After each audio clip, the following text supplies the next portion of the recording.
সব সময় দেখো খারাপ রেজাল্ট, সব সময় খারাপ রেজাল্ট, মানে লজ্জাও লাগে না। নির্লজ্জের মতো কেমন দাঁড়িয়ে আছে দেখো, লজ্জা শরম কিচ্ছু নেই। এ নাকি আবার স্টুডেন্ট, স্টুডেন্টের নামে একটা কলঙ্ক একেবারে। কোনো সম্পর্কের কখন ভাঙন ধরে বলো তো বাবা? মানে এক্সপেকটেশন, ভুল ভাল এক্সপেকটেশন। ও তোর ভালো রেজাল্ট করাটাও আমি এক্সপেক্ট করতে পারবো না, মানে ওটাও আমার অপরাধ? মানে একটা বাবা হয়ে আমি ওটা এক্সপেক্টও করতে পারবো না? আরে তুমি এটা কেন বুঝছো না যে কোনো স্টুডেন্টের পক্ষে সবসময় ভালো রেজাল্ট করা সম্ভব নয়? তাই হয়তো আমি সবসময় বাজে রেজাল্ট করি। একটা স্টুডেন্ট যেমন কখনো বাজে রেজাল্ট করে, তেমন কখনো খারাপ রেজাল্ট করে, দুটোই হয়। আর ভালো রেজাল্ট কখন হয় শুনি? ওটার কোনো জ্ঞান নেই আমার। আর আজকে আমি বাজে রেজাল্ট করেছি বলে তুমি আমাকে এত কথা শোনাচ্ছ। যখন আমি ভালো রেজাল্ট করতাম তখন কত প্রশংসা করতে তুমি। কবে ভালো রেজাল্ট করতিস তুই? বল, কবে ভালো রেজাল্ট করতিস? আমি ওসব বলি না, আমি সেসব কথা বলি না যেগুলো আমার মনে নেই। তো কৌশিকও তো তোর বন্ধু, ও কি করে ভালো রেজাল্ট করলো? ও কি করে করলো? আবার সেই তুলনা তোমার, আবার কম্প্যারিজন। তুমি একটা জিনিস বুঝতে পারছো না কেন? জীবন মানেই ভালো মন্দ। কখনো ভালো রেজাল্ট হবে কৌশিকের, কখনো বাজে রেজাল্ট হবে আমার, আবার উল্টোটা হবে, কখনো বাজে রেজাল্ট হবে আমার, কখনো ভালো রেজাল্ট হবে কৌশিকের। এইভাবেই তো জীবনটা চলে। তুমি এমন করছো যেন ক্লাসে আমি লাস্ট হয়েছি। তোর 34 র্যাঙ্ক, তুই লাস্ট। এই প্লিজ এইসব লাঞ্ছন লাগিও না।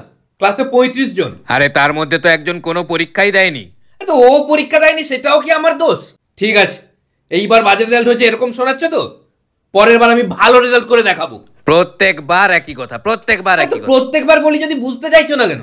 মানে কি মানে? লাস্ট বারও বলেছিলাম, এবারেও তুমি ঝামেলা করে দিলে। আবার বাধ্য হয়ে আমাকে পরের বার বলতে হবে। না না, একটা জিনিস কতবার বোঝাতে হয়? এক তো রেজাল্ট করতে পারিস নি, তার উপর আবার উল্টো কথা। রেজাল্ট নিজে করতেও পারবি না, আবার বড় বড় কথা বলবি। কবে তুই ভালো রেজাল্ট করিস আমি দেখব। তুমি এইভাবে আতে ঘা লাগিয়ে কথা বলছো তো। আর তুমি জানো কোনো জিনিস যদি আমার গায়ে লেগে যায় না, কেমন চ্যালেঞ্জ নিই তুমি নিজেও জানো। একদিন এমন রেজাল্ট করে তোমাকে দেখাবো, তুমি নিজে সরি বলবে আজকের বিহেভিয়ারটার জন্য। এইভাবে হাত জোড়ো করেছে সরি, আগের রেজাল্টটাই ভালো ছিল। আর একটা কোটেশন মাথায় রাখবে, একটা ভালো স্টুডেন্টের থেকে একটা বাজে স্টুডেন্টই লাইফে বেশি সাকসেসফুল হয়। কে বলেছে এটা আবার?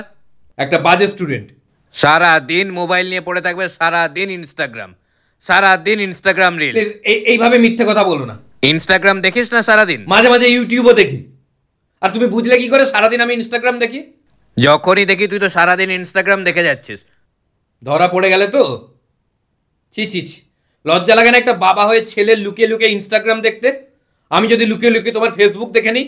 না না, পড়াশোনা করতে তোর কিসের প্রবলেম বলতো আমাকে? বলবো পড়াশোনা করতে কি প্রবলেম, বলবো, শুনতে পারবে? বল না। এই যে বাবার ছেলের মধ্যে যে ঝগড়া হচ্ছে, এই যে সম্পর্ক খারাপ হচ্ছে, এর মধ্যে কে আছে? কে এই সম্পর্কটা খারাপ করছে? কে?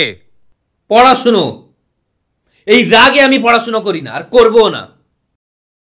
ছি পড়াশুনো, ছি।